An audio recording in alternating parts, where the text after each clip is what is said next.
My husband's affair left us with a child he hid for 5 years, and while he refuses to face the mess he's made, I'm the one who chose to take her in and pick up the pieces for our broken family. My 34 female life is falling apart, and it's all thanks to my husband. We had a perfect life, both of us worked in the jobs we loved, we have a beautiful daughter, 10 female, and a healthy son, 5 male. When I was pregnant with our son, we both almost died due to complications. So before the birth and even afterwards, I didn't want to be intimate. Why would I? I almost died and my body was in pain for months afterwards, even with strong medication. I thought my husband understood because he never pushed me for lovemaking or even asked. I thought it was because he understood my pain, but apparently he was just getting it from somewhere else. A few months ago we were visited by Child Protective Services. I was terrified at first, frantically thinking of what we did wrong with our children to cause a visit. But no, as it turns out, some woman I've never met before died in a car accident leaving behind a daughter, and my husband's name was on the girl's birth certificate and he was named in the woman's will as the father. I thought it was a mistake at first, until my husband broke down and told me the truth. As it turns out, while I was suffering my pregnancy and the after effects of almost dying, my husband would go to a woman he knew at work and get it off with her. He said this as if he was doing me a favor. Well, as the CPS worker explained to us, my husband is her closest living relative that can care for her. The woman's family apparently wanted nothing to do with the poor little girl. When she asked us if we wanted to take her in, I said yes. Yes, I know this might be the true cause of all my issues, but my husband pawned that poor girl off to live with her single mother for 5 years. He doesn't get to pawn her away when she needs help. She's his responsibility, and now is ours. I told him I'll help take care of the necessary visits for wellness checks and help with whatever CPS wants us to do. All he had to do was explain everything to our children. The fact I'm saying this tells you what he did. Yes, nothing.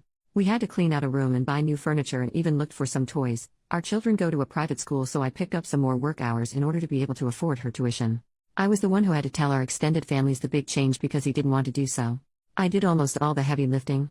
So color me shocked when his daughter finally joins our family 2 weeks ago and the first words out of our children's mouths was, "Who's that?" Yes, I was the one who had to tell our children's school, extended families, family doctors, and my workplace about my husband's affair and subsequent addition to our family. But he couldn't tell our children, being he was too ashamed to face them. So guess who was the one who had to explain that they have a sister now as I'm trying to settle the poor girl into her new home and room? And shocker, our children didn't take the news well as it was happening right in front of them. My daughter was screaming while crying, causing my son and the little girl to cry. A situation that could have been avoided if my husband just did the one thing I asked of him and explained everything to them much sooner. It's been 2 weeks of her living with us and the situation hasn't improved. My husband has not picked up the slack that comes with having a new addition to the family, so we're struggling right now to make ends meet.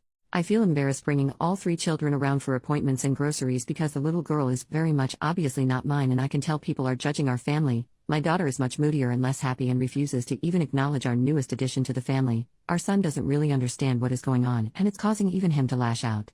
And I don't even know how to help the poor little girl because I know that if I feel like my life is falling apart, she must feel even worse. I suggested family therapy for our children, even just marriage therapy, so we can hopefully move past this and work together as a unit for all the children. He's refused everything, saying that he knows he'll be lectured by everyone when all he was doing was trying to help me. I just don't know how to fix this. Please help me. I don't want to divorce him because I just know that will make it worse for the kids, but that's the only option my family is telling me. Meanwhile, his family is begging me to make this work and to just look past it. Edit to add, thank you, I hear you all loud and clear. We'll be looking into therapy for me and the children and hopefully a good divorce lawyer. But first I need to get some answers because some of you are raising some good points. Update just over 1 month later. I'm sorry, you all were right.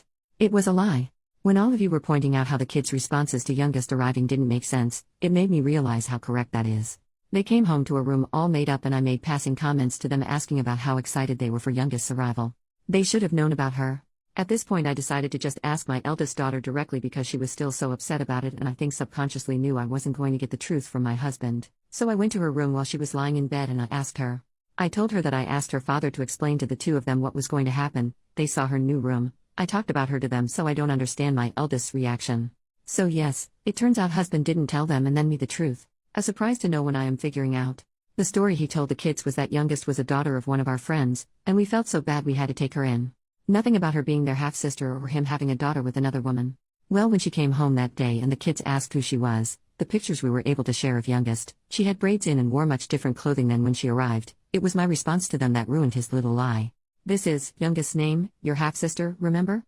Our son was too young to really get what it meant, but our daughter did. That's why she freaked out that day, not because of the new addition to the family but because what the new addition meant. I apologize for causing her to freak out that day, for not sitting both her and her brother down for a real discussion over how they feel and to make sure their father did what he was supposed to do, and apologize for only talking to her now after she had a much-deserved reaction to it all. My daughter accepted the apology, and I asked her if that was why she was distant from the youngest.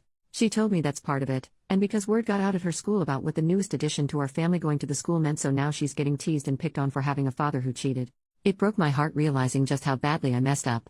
By continuing to beg the spineless man they called a father to help them and then allowing myself to get shut down, I was essentially allowing all the kids' needs to be ignored. I told my daughter I'll sign her and her brother and sister up for therapy. Of course, the pathetic man tried to plead with me not to when I mentioned signing the kids up, but I told him to give it up already. All 3 children's lives have changed, and it will help them adjust with a professional to speak to.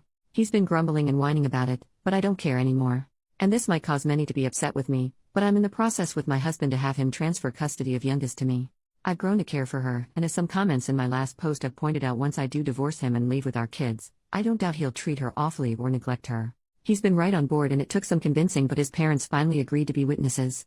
I got all the paperwork set up and scheduled an appointment with an attorney to help with anything else. Once that happens, I'll try to get everything I need in order to have a smoother divorce and then subsequent move to be closer to my family. Thank you to everyone for giving me a good slap in the face and helped me realize that the children and I deserve better, and I was being so gullible into thinking a man who cheats on his dying pregnant wife is deserving of any respect. New update 6 months later. How do you tell your children you're going to divorce their father? I have 3 children, an 11-year-old daughter and 2 6-year-olds, a son and daughter. Just recently, after months of court hearings, home visits, background checks, and interviews with a judge and a social service worker, I've been granted custody of my 6-year-old daughter with her biological father, my husband, giving up parental rights to me.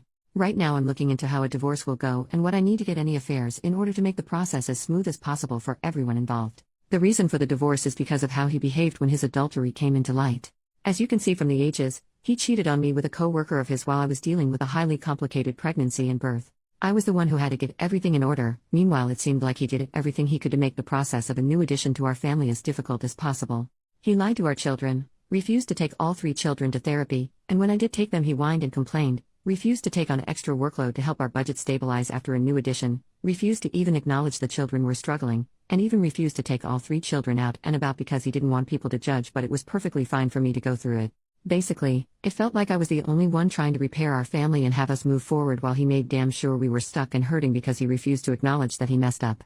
Divorce is the only option for me at this point. I just want to know, how can I explain this to my children? I've seen how refusing to actually explain to children can hurt them. Hell, I was the one picking up the pieces from last time thanks to him. I just don't want there to be any more lashing out or fighting. I'm terrified for my eldest in particular. She was the one most hurt by all these changes, and I know she'll understand why. The last thing I want is for her to blame her siblings or herself. I've yet to tell anyone else my plans for divorce because I don't want it getting back to him or the kids before I'm ready. And if there is no way to make the impact easier, how can it make sure it's less damaging for them? OP has only replied to one comment. The commenter questioned parts of OP's story, more specifically why she stayed and helped take care of his affair child, and confused on the custody of affair child and the biological children. Okay, let me try to help. I'm sorry for the confusion. I discovered her existence about a year ago because her biological mother died in a car accident. It's a little confusing here and he still won't give me the why of this, but he was on her birth certificate as the father, so social services did the usual of home visits and background checks to place her with us because I refused to allow him to turn his back on her and have her struggle in the foster care system. I'm a nurse in the pediatric trauma center. I have been there as emotional support for children when they've been told about a parent's passing in accidents or we had to make the tough call to CPS for abuse cases. I do not wish for anyone to witness when a child realizes that they're an orphan or being taken away from their parents. It's why I push for us to take her in. People on Reddit have told me that I'm too much of a saint for taking her in, and that's why they don't believe me. But if you ever had to rub the back of a 4-year-old having her first panic attack because she was told her parents didn't survive, I hope you understand why I refused to ignore a 5-year-old who this time I could save from the system. After the fallout that was primarily caused by my husband, and truth be told I also have some blame for it as well, I decided to divorce him. I asked him to transfer her custody to me because I knew after the divorce there's a high chance they would keep her with him and he wouldn't be a good father to her. I didn't want to risk the chance of that. I know that if I was the one to have custody of her I won't have to worry about that in the divorce. And it's only the 6-year-old daughter he transferred custody over to. He still is a recognized father to our biological children. And thank you for the suggestion of age-appropriate dialogue for our children. I do have some training on that because of my work, so I could try to rework it to make sense for divorce. And probably bump up therapy for the children.